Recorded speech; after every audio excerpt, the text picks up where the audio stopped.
Welcome to another episode of Awakening Divine Wildness. It is such an honor for me to bring these conversations to women. And if you like what you're hearing and you're inspired by the juicy and honest dialogue that we have here, I hope you're going to go over to iTunes, give me a good rating, and give me a good review, because that makes it all happen. This episode, I am talking to one of my favorite ladies. She's a rock star in the recovery movement. She walks her talk. This girl is committed. Sherry Gaba is a licensed psychotherapist and life coach who's helped hundreds of people cope with lifelong addictions, substance abuse, shopping, gambling, food, sex, love, and codependency.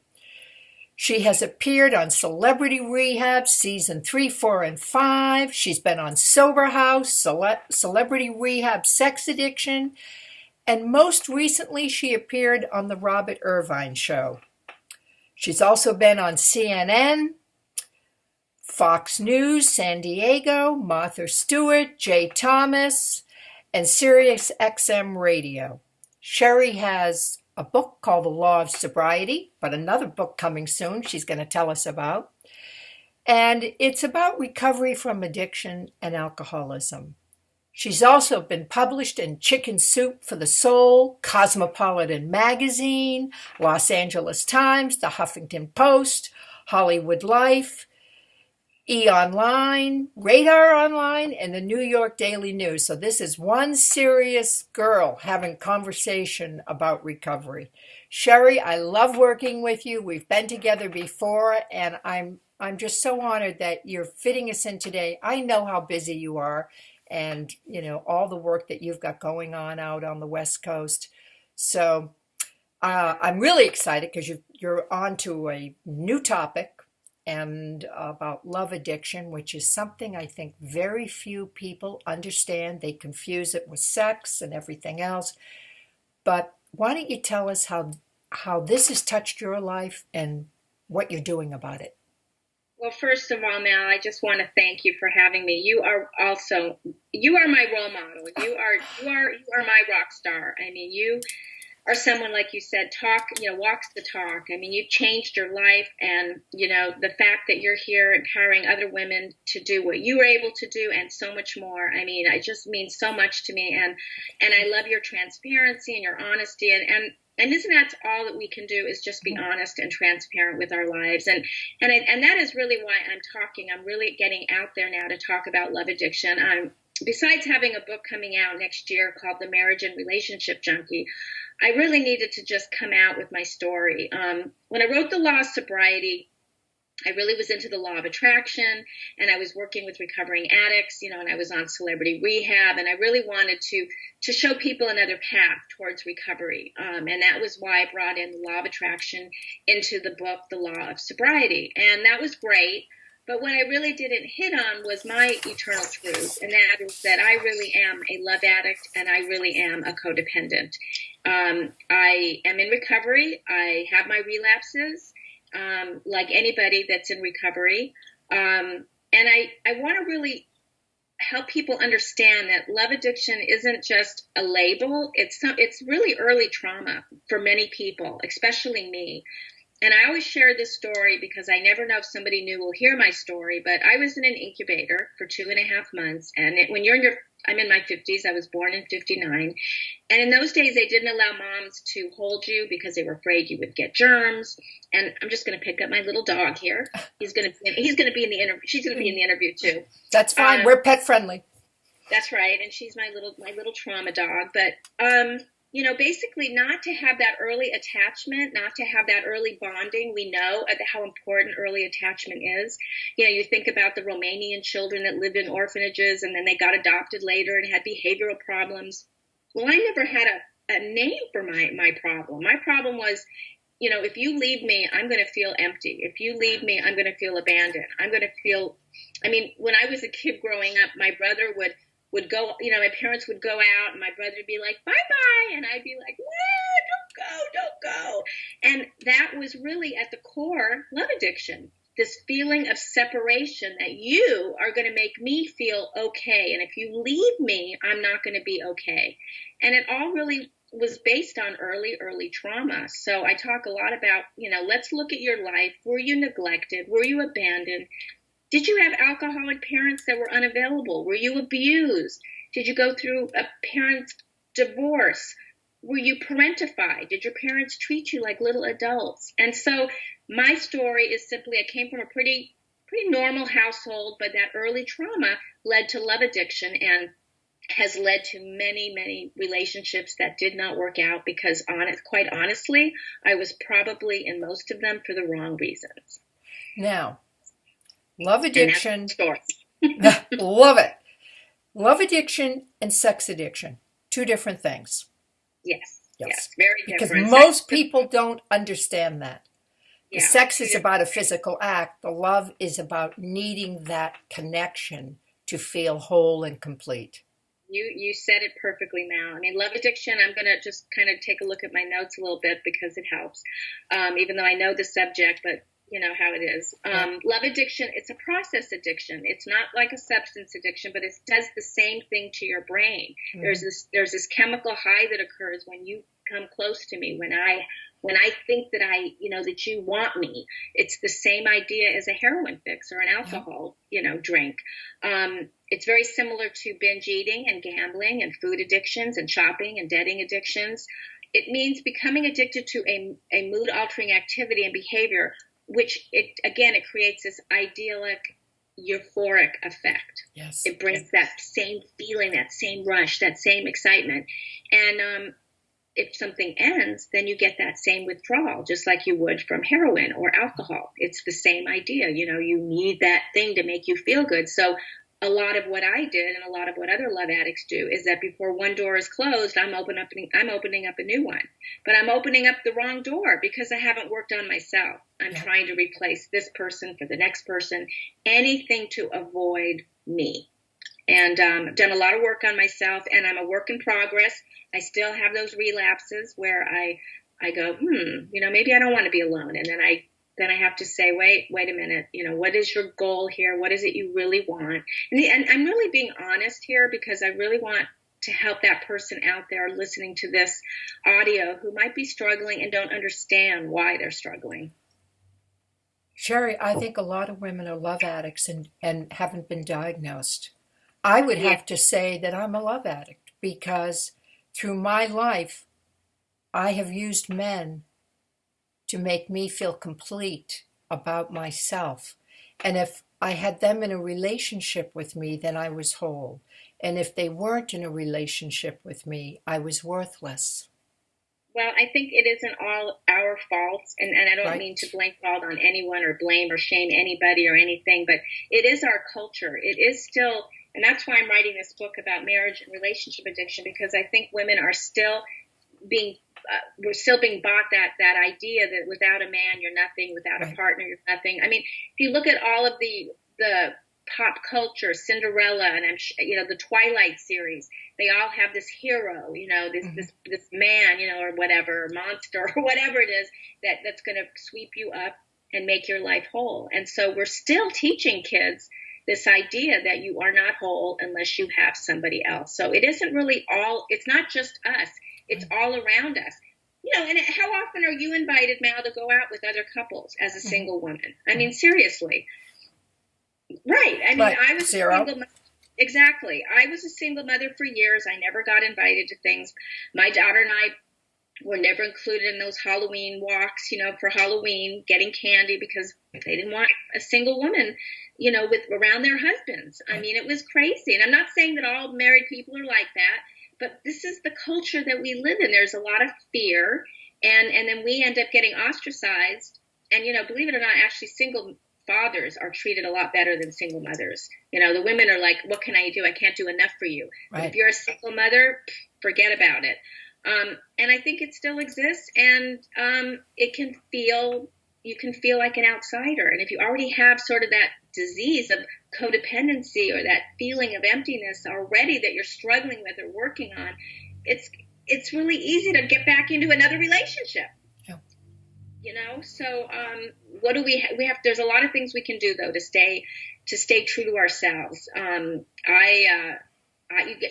have to do things that you love, that bring you joy, that bring you passion. I mean, I took up canoeing 4 years ago. Yeah. Absolutely love it. When I'm in the water, it is meditation. It's tranquility. It's peace. It's truth. And you got to find something in your life that brings you to that place. Yeah. So you mentioned the trauma, obviously being an infant and being in an incubator. What other kinds of trauma can bring this love addiction on? Well, I had mentioned a couple, but I'll mention them again, and then I'll, maybe add a couple more. But I mean, it could be anything from divorce, a broken home. Your parents neglected you. They were addicts themselves. They weren't emotionally or physically available. So you never got what you needed. And so what you're trying to do is fill that craving outside yourself later on. You never got that initial bonding, that initial attachment, that initial, parents are, they're what determines how you're going to feel about yourself, what you get or don't get from them. So what you're saying here is this starts in childhood pretty much. I believe that it does. I believe it's early trauma wounds. Okay, early childhood. Interesting. So it's nothing from, somebody 21, 23, they get their heart broken.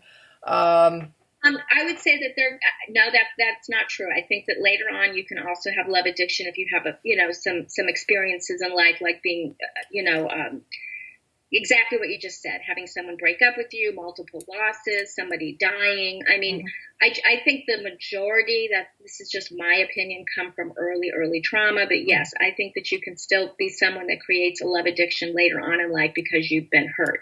I mean, I see single women and men all the time in my office that they're on these apps. They get addicted to these dating apps. They get addicted to dating sites. And really, it's love addiction. And these sites, these apps, are causing that euphoric high. Oh, somebody's contacted me. Somebody wants me. Oh. And then they're starting over with this whole love addiction cycle. Oh. Yeah, it's pretty crazy out there. Okay, so what does somebody do once they recognize they're caught in the throes of this? And obviously, there's a lot of pain every time you go through one of these episodes where that love's pulled away from you and then you're left and you've got to deal with it. So what are the treatment options for something like this? So there's some amazing meetings out there. There's 12-step meetings, Codependent Anonymous, Love and Sex Addict Anonymous meetings. I'm a member of another program which helps me deal with a couple of issues. I'm in Al-Anon, which is when you love somebody that's an addict or alcoholic. But it also is a program of focusing on yourself. If you are strictly a love addict and don't have an addict in your family, I'm not going to recommend Al-Anon. I'm going to recommend that you seek therapy, that you seek a Sex and Love Addict Anonymous meeting or a codependency meeting. It starts with awareness. It starts with waking up and realizing, oh my God, I have fallen asleep into another one of these relationships. That's how insidious it is. I mean, you could be going along just fine, and then before you know it, you're back into one of these relationships because it feels so good. It feels so good to nest. It feels so good to get those goodies of having somebody give you that attention. And then before you know it, you're back and you don't even know the person. You just like the goodies. You haven't even given yourself a chance. That is one thing I want to say is if you're dating, get to know these people. Don't move them in so fast. Don't sleep with them so fast. Don't pretend that you're playing house when you're not playing house. I mean, that's how this insidious disease will play on you. It's like the alcoholic that goes to the bar. Oh, I can go to a bar, not a problem. And then you start seeing, them opening the wine, and you're watching somebody, shake the margarita, whatever. Before you know it, you're drinking again. It's the same with love addiction. You got to be really careful. Really stay awake and stay aware. Other things. Stop looking for external solutions to deal with your problems. Explore your personal fears. Try to get out of denial. Denial is huge. Mm-hmm. When I had the relapse where I let this person back in my life, it was about denial again. It was like pretending that everything is okay when it wasn't okay, just to feel that void. But if the person is not abusive, if the relationship wasn't abusive, it's not difficult to fall back into something with someone when it wasn't bad in the first place, even though it may be an addictive situation. Well, let me just put it to you this way. A very important aspect of all this is know your boundaries. Mm-hmm. When I let this person back into my life, I had boundaries that I needed this person to abide by, that were my boundaries. This person crossed those boundaries. So what I should have done is to allow it to unfold before I, got swooped up again, yep, to see if these boundaries were going to be adhered to. And unfortunately, I didn't do that. I got myself back into that cycle. Mm-hmm. And, I'm going, wait a minute, he didn't do this, and he didn't do this, and he didn't do this. And the bottom line is, I could have accepted that he didn't do this, this, and this, and then we could be fine. But if I'm going to walk around resentful and angry and want all this change, then that's a waste of his time and a waste of mine.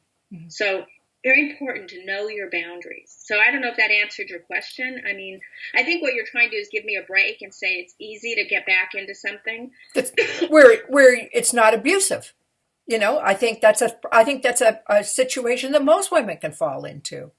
Well, I think that I love what you're saying, and if we want to get really deep here and mm-hmm. really dig deeper, is that we're just human and we get lonely. And you know yes. what? I had a slip of loneliness. Yep. Even though I created this fabulous life, I have a great job. I have a new granddaughter. I'm doing canoeing. Everything is really going great. But we're human now, right? Mm-hmm. And we get lonely sometimes. Yeah. And so whoever's listening to this, don't beat yourself up. It's not about blame or shame. It's just, you know what? Sometimes it just gets lonely. So what can I do to remind myself, who am I and where will I be living my most truth? Is loneliness really enough of a reason to bring somebody back into your life? Or to just be with anybody for that matter? So how does a woman decide? I mean, you're very clear that you brought somebody back into your life and it was an addictive situation. How does a woman decide who's bringing a man back into her life that she's stepping back into an addictive situation? She may not even be aware of it. She may say, oh, I broke up with him, now he's back. I think it's about being aware and being present and not being in denial and mm-hmm. and asking yourself, is this person crossing my boundaries? Am I really happy? Am I being mm-hmm. true? Am I pretending? Am I pretending here? Am I numbing out the truth? I have a 80-year-old mother. My father died, and she'll never hear this interview, so I'm just going to share it. And she couldn't be alone. And it's really a family illness. My grandmother had 4 husbands. My mother had a love story with my dad. He died 2 years ago. She brought someone in her life because she could not be alone, and she will be the first one to tell you that. And we're not really thrilled with him, but you know what? She couldn't be alone. That's love addiction. Now she's 80, so I don't know. What can you say? I don't know. But, let her be happy. I mean, you know what I mean? She's actually happy, even though we see what's going on. That's just what it is. But that is love addiction because she didn't want to look at who this person is. Mm-hmm. She didn't want to listen to her children who were saying, Mom, are you really sure you want to bring this person into your life? She's really very aware that she doesn't want to be alone. So anything that we don't like about him or that she doesn't like about him doesn't matter. I don't want to be alone. Wow. I mean, that's how powerful love addiction is. And what's really amazing is they talk about, alcoholism being a family disease. Does anybody really talk about love addiction being a family disease? Because it absolutely is a disease in my family, going up to my grandmother and probably great-grandmothers. That is interesting. So, it's real and it's insidious and we have to be present to it. And we also have to say, okay, I got it. It's a love addiction. And I'm a human. And sometimes I'm going to feel lonely. And I need to have compassion for myself. And I need to live in the gratitude of what I do have. Because when you live in the gratitude of what you do have, even if it's not perfect, even if you still want love, you have a really good chance, I believe, of allowing more love into your life. I see it all the time. I have girlfriends that are in really great relationships. They really worked on themselves. They allowed the goodness to come to them. They did enough time getting to really be okay with themselves, that, you know what, good people showed up. And some don't want anyone to show up. Some are perfectly happy not having anyone in their life. And that's okay too. And I think you've made a very strong point here. Women need to be happy with themselves. And that's a process that I have spent the last 2 years doing, girl, is being very comfortable being alone, not dating, being happy with me, with my dog, visiting grandchildren, and being really content with just me. That's when you never know if you're looking for it. It just may show up because you're in a really good place. And you know, Mel, you can feel it. Like I said before we got on the call, I see, we don't talk all the time, but right. I see your posts and I see your life and I see what's important to you and what you value. And you can tell that you're really shining. And it's beautiful. Thank you. Yeah, well, it was not an easy process. It took some work, and as you well know, I mean, women need to learn, I think, that we have to work on ourselves. And what does that mean? It means educating ourselves about how to be happy, be independent, understand that our self-worth is not defined by somebody else or something else happening in our lives, that our self-worth all starts here. Nobody can take it away. Only we can. Right. And to learn that. And I never had that understanding my whole life. But really talk about that. Like right now, this conversation is as real as it gets. I mean, let's have these conversations. Let's not shame these people that end up divorced or end up back with an addict or end up making another mistake or go into relapse over some guy, whatever. Let's stop shaming other women about their decisions and choices, because we're just human. This is, we're just people. We're all, the bottom line is we're all doing the best we can every day. And we all want to feel that we have a connection with other people. Right. I mean, that's part of life. It is part of life. And you got to find connection. You don't want to be isolating. Right. But, there are people that may be listening to this call that are more sensitive, that are more empaths, that need more downtime, that need more alone time. That's okay, shake it up a little once in a while and try to make connections. But if you need time to yourself, that's okay too. That's okay too. We're not all meant to be out there partying every night. Right. So give me some suggestions, please, on what women can do, besides the meetings and all of that. I know you've talked about some affirmations and different things. What are some things that women can do for themselves to help them with love addiction? Well, like I said earlier, I think it's really important to look at these childhood traumas. Get a really good therapist, not a life coach. I mean, even though life coaches can be great to help you move on with your life, but to look at those family of origin issues, you want to find a really great licensed therapist. Find someone that works in trauma, someone that understands trauma, someone that does somatic experiencing or EMDR or anything like that. I know that yoga actually can be really good in healing and getting the energy out. I mean, basically trauma is where we're frozen, where we couldn't fight, we couldn't flee in our traumatic event, and so we froze. And that energy inside of us needs to come out. And so that's where you work with a seasoned practitioner that can help you get that energy out. I'm not talking about instant energy healing fixes or Reiki. I'm talking about real energy modalities like EMDR or somatic experiencing. I'm hearing really good things about yoga to help people. There are actually yoga specialists that can help you with trauma. That's something you can do. It's really finding your inner child, doing some self-parenting, becoming a loving, forgiving, and compassionate person to yourself. Use the pain to grow and prepare for a healthy relationship, and trust in yourself and let go, and just let go and let God. A lot of the things that we talk about in the recovery program of the 12 steps really works when it comes to love addiction. It absolutely does. It's acceptance, acceptance of where you are right now. I talk about acceptance all the time, Sherry, because when we get caught with resisting what has happened to us and not accepting, the present moment, what's going on, our realities, exactly what's happened.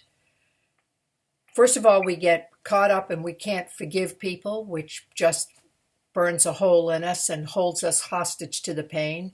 And then that resistance completely depletes any positive energy in your body. It just sucks everything out of you. Absolutely. Well, that's where something isn't right if you can't accept what is. If you're with somebody and you're trying to change them, or you want them to call you more, you want them to come home earlier, or you don't like their children, or you don't like their ex-wife, or you wish that they would lose a few pounds. I mean, if you're complaining all the time, then you're just going to build resentment and more toxic energy inside of you, and that relationship is doomed to not work out. You've got to accept that person for who they are. If you cannot accept them, then you need to move on. And you need to give them the dignity to follow their path and to find somebody that's best for them, that will love them for exactly where they're at. Very nice point. When's your new book coming out? The new book will probably be out in the fall. I'm finishing it up with an editor. It's really exciting because it's not only taking on love addiction, but it's taking on marriage addiction.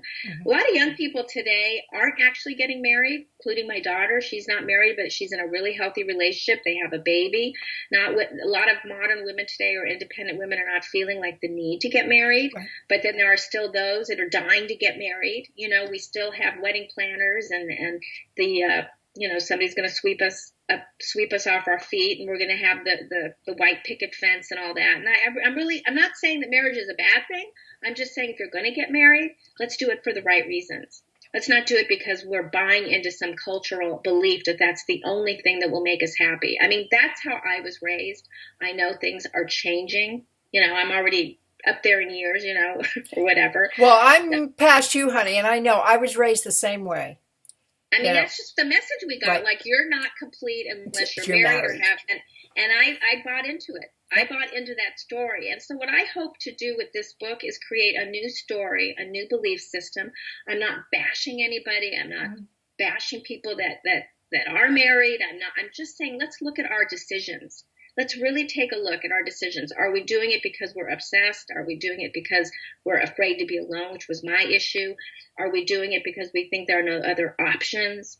Are we afraid to maybe you're not able to look at your sexual identity, and you're not really taking ownership of who you are, and you're buying into this script, and you don't have to, and better to know that when you're younger. I mean, it's never too late. Don't get me wrong. It's never too late. But wouldn't it be great if these things were taught to us when we were young? Oh, please. Someone would have said, you have all these options. Could have eliminated. I don't know about you. I was given 2 stories, which can make a person insane, which it did. I was told you can do anything you want, but can you be like your mother, please?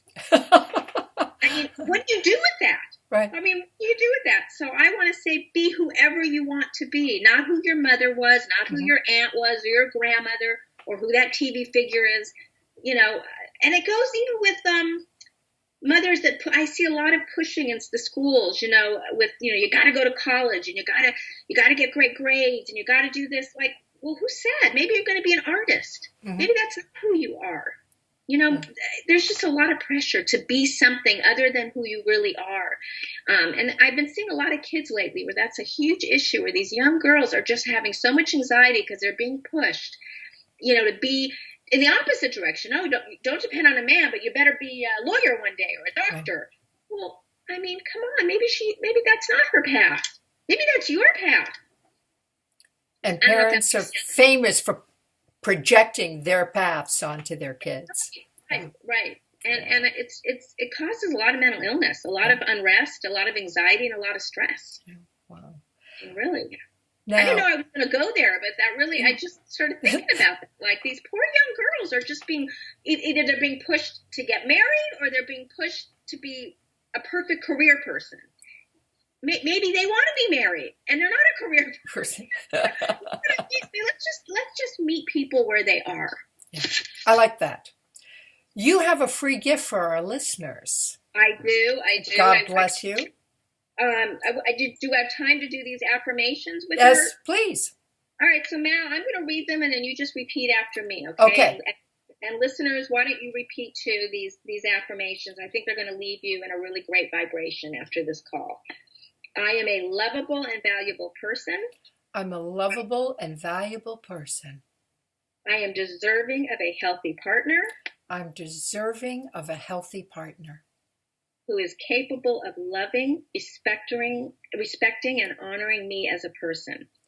Who is capable of loving and honoring me as a respectable person. That's close enough. I think I somehow twisted. Yeah, that was pretty good, though. I like that. You helped change my affirmations.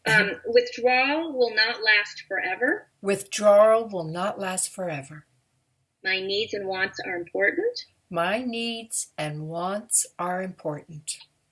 All my experiences contribute to my growth. All my experiences contribute to my growth. I am learning to let go of dependencies on others. I'm learning to let go of dependencies on others. And relying on myself for happiness. And relying on myself for happiness. I've never said more true words. Oh, good. Well, I'll send you a copy of these. Yes. Two more. I walk away from toxic people. I walk away from toxic people. I create my own truth in love. I create my own truth and love. So how do you feel in your heart right now, Mal? Do you feel like a little fuller? I feel fuller. I feel centered. I feel like I've honored myself. And you're changing the wiring in your brain. That's what affirmations will do. I mean, they're not just a silly little Saturday night live skit. They really do change the way you see things and feel things. And I highly recommend coming up with your own affirmations that help you to get through whatever pain you're dealing with. Thank you. Wonderful. Yeah, the free gift is an ebook I wrote called Filling the Empty Heart. So you would go to, okay, I'm going to read the website. I don't know if you can put that somewhere. I will put it in the notes as well. Okay, so it's Sherry Gaba, SherryGaba.com/love-addiction-quiz/. SherryGaba.com/love-addiction-quiz/. So you take the quiz and then you get this free ebook. And it's not only about what the love addiction is, but how to use the law of attraction to create a healthy life for yourself. Oh, I love that. Also, will you email me that link so I make sure that I have it right for the show notes? Yes, absolutely. And keep up what you're doing, Mal. You're you're a great example. I love people that walk the talk. Oh, thank you, girl. It's always an honor. And thank you for being so open and real with us. That's just... only way to be. Yep. I so appreciate it. You're welcome. Much happiness, sweetie. Thank you. Bye. Bye.